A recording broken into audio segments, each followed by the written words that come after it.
Assalamualaikum warahmatullahi wabarakatuh. Kembali lagi dengan saya Restu Ginanjar di acara diskusi di APIB Channel di Aliansi Profesional Indonesia Bangkit.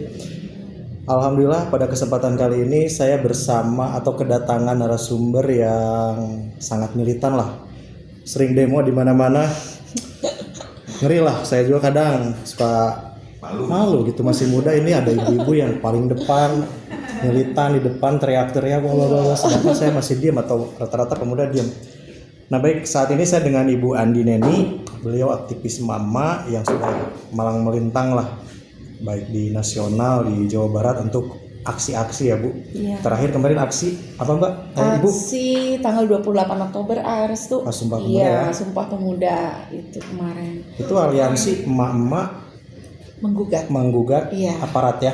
Iya, aparat. Tindakan aparat, Pak. Tindakan Iya, aparat. Iya. Tindakan yang mana yang digugat nih? Apakah yang kayak kemarin mahasiswa yang dibanting kah salah satunya Iya, atau itu salah satunya. salah satunya? Jadi salah satunya itu mahasiswa yang dibanting itu, tapi ada juga yang Kapolsek memperkosa itu ya, atau bukan memperkosa, mungkin meniduri anak sang tahanan itu.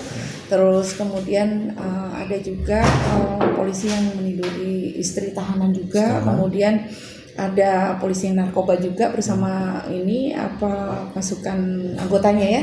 Terus ada juga beberapa polisi yang bersifat anarkis juga saat membanting ataukah menghadapi demonstran itu ya, seperti itu. Terus ini Ibu Andi Neni sendiri untuk kegiatan atau aksi yang kemarin dilakukan ya. Iya. Ini panggilan nurani, sporadiska, apakah bentuk iba dengan kondisi saat ini yang ada di. Tapi kalau saya pribadi itu juga oknum kepolisian ya mungkin Bu. Betul, oknum. Nah, jadi untuk Ibu sendiri ini apa sih yang menyebabkan terpanggil menyuarakan aksi-aksi ketidaksukaan dengan sikap-sikap yang seperti itu? Oh, kalau saya sendiri itu sudah panggilan hati nurani ya. Dari awal saya melihat kepemimpinan rezim ini sudah tidak pada tempatnya. Kalau saya lihat tuh, mohon maaf ya Pak Presiden, bukan masalah apa, tapi dari kepemimpinan ini betul-betul tidak ada disfungsional semua, mau dari DPR mau dari apapun itu disfungsional semua. Karena waktu itu ketika saya diterima oleh wakil MPR juga waktu itu dengan Prof. Egy Sujana itu kita audiensi di MPR di lantai 9 ada Pak Fadel Muhammad dengan Pak Asrul Sani waktu itu, tapi tidak ditindaklanjuti. Kami mengharapkan untuk kembali ke Undang-Undang Dasar 45 setelah itu. Jadi untuk kita kembali ya ke topik yang tadi. Nah ini Ibu Andi ini apakah tidak takut gitu kan? Kita bukan kita ya, Ibu kan sendiri basically perempuan. Kan kadang ngurus rumah tangga dulu lah, masak, ngurus anak.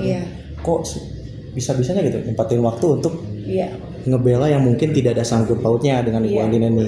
Apakah ini bentuk solidaritas sebagai perempuan, solidaritas sebagai bangsa dan satu bangsa satu negara? Iya, itu salah satunya. Jadi dalam aksi kemarin itu adalah termasuk juga saya ingin menegakkan apa sih perempuan bermartabat itu yang seperti apa. Kadang-kadang polisi bertindak seperti itu, meniduri, memperkosa dan lain-lain. Martabat wanita itu di mana gitu? Itu memang oknum ya, Restu itu oknum.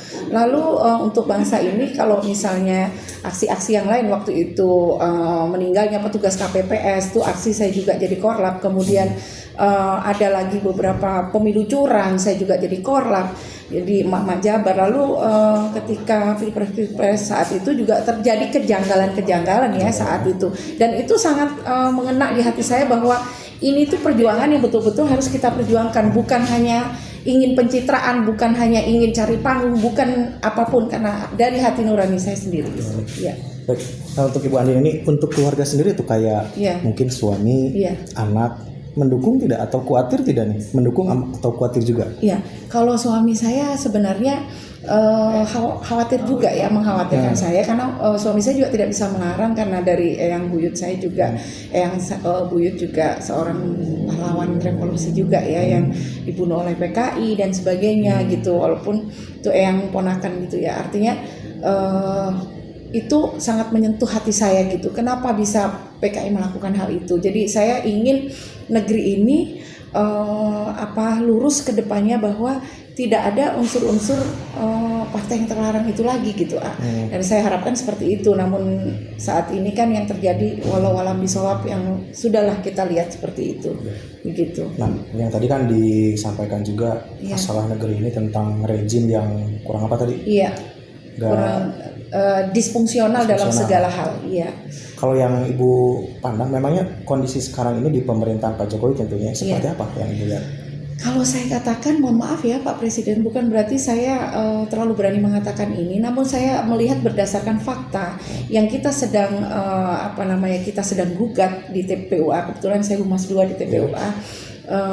Itu adalah menggugat presiden dan menggugat DPR, Restu. DPR, Jadi iya, itu kenapa kita gugat di DPR itu karena memang DPR disfungsional, tidak berfungsi. Seharusnya DPR bagaimana gitu, tapi tidak. Ya. Bisa disebutkan nggak salah satu yang tidak disfungsionalnya seperti Nah, apa? contohnya sudah misalnya dalam hal presiden membuat undang-undang, kemudian membuat kebijakan-kebijakan, lalu apapun yang dilakukan oleh presiden itu kadang-kadang tidak semestinya, namun DPR hanya tetap diam dan hanya tidur saja serta menerima gaji-gaji itu gitu. Padahal gaji itu dari rakyat gitu, Restu.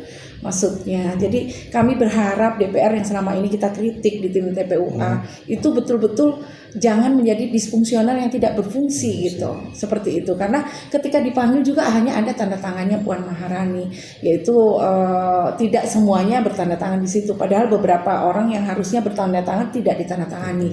Jangankan hanya tanda tangan, jangankan mau datang, tanda tangan aja hanya satu yang terbubuhkan. Jadi intinya kapan mereka itu mau bertemu dengan rakyatnya? Ketika digugat, datanglah. Malah hakimnya dimutasi, malah hakimnya demikian dan demikian. Jadi akhirnya kita banding. Lalu kita banding kemarin, mohon maaf Pak, banding juga patungan para lawyer sendiri, patungan para prinsipal. Jadi ya seperti itu yang terjadi kemarin. Baik, Bu Andi, luar biasa sekali ya pemaparannya. Iya. Nah, untuk Ibu Andi, memang nggak ada sedikit kekhawatiran takut Kalau- kita kan tidak tahu kondisi apakah Betul. ada kesalahan sedikit langsung ditangkap, apa tidak takut hal-hal seperti itu? Iya, rasa takut itu namanya seorang wanita pasti ada. Namun saya di sini tetap tetap maju karena ingin semua itu lurus gitu. Negeri ini diluruskan kembalilah. Janganlah seperti ini. Ini udah acak-acakan kalau saya katakan. Kenapa? Dari DPR tidak berfungsi, dari MPR-nya mau mengadakan amandemen dan sebagainya. Kemudian presidennya sudah membuat kebijakan yang tidak pada mestinya. Kemudian seperti Omnibus Law dan lain-lain. Kemudian kependidikan anak-anak harus tidak belajar selama hampir 2 tahun. Saya sendiri guru dan dosen sangat-sangat merasa sedih gitu melihat anak-anak yang sekarang semakin bodoh, termasuk anak saya sendiri semakin bodoh, begitu. Tidak pintar, malah semakin bodoh. Seperti itu. Bodoh dalam hal apa? Iya, dalam hal pendidikannya. Kenapa? PJJ itu adalah pelajaran jarak jauh, sehingga kadang-kadang ada yang tidak punya kuota, ada yang tidak punya ini, maka tidak mengikuti pelajarannya. Yang mengerjakan orang tuanya, apa yang mereka bisa, tidak, yang bisa hanya main game dan sebagainya. Itu kebijakan yang salah sebenarnya. Baik. Nah, jadi kita kembali ya ke topik yang awal mengenai tadi mama menggugat aparat kepolisian.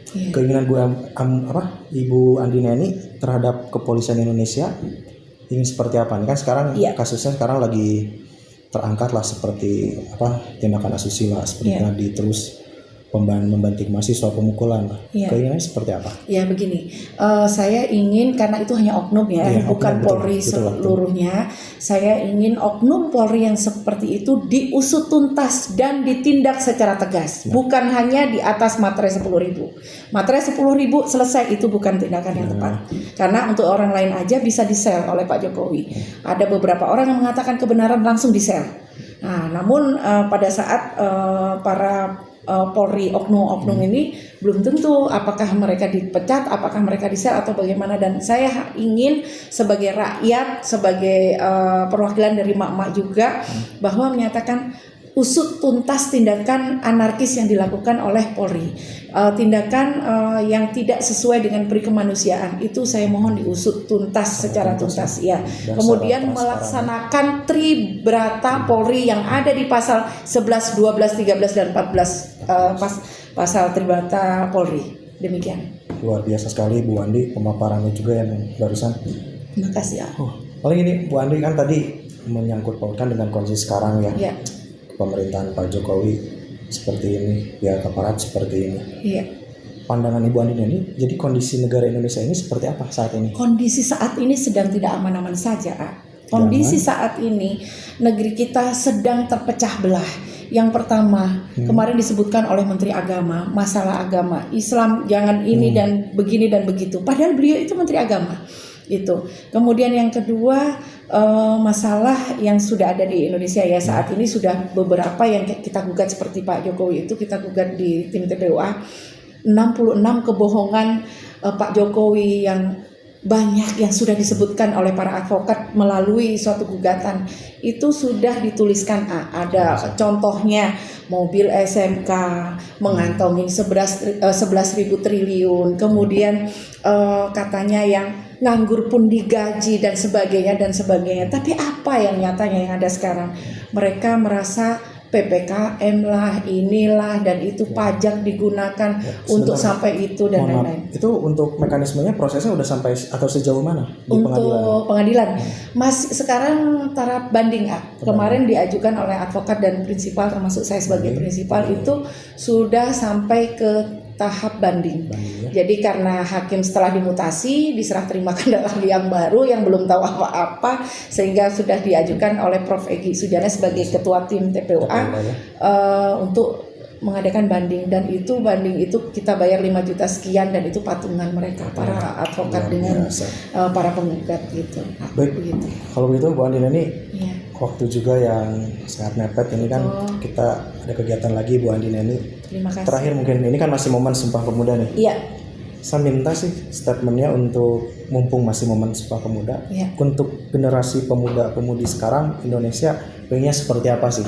Begini. Bismillahirrahmanirrahim ya. Kalian sebagai pemuda-pemudi bangsa, saya harapkan tetap melaksanakan tugas kalian, belajar dengan baik. Itu yang pertama.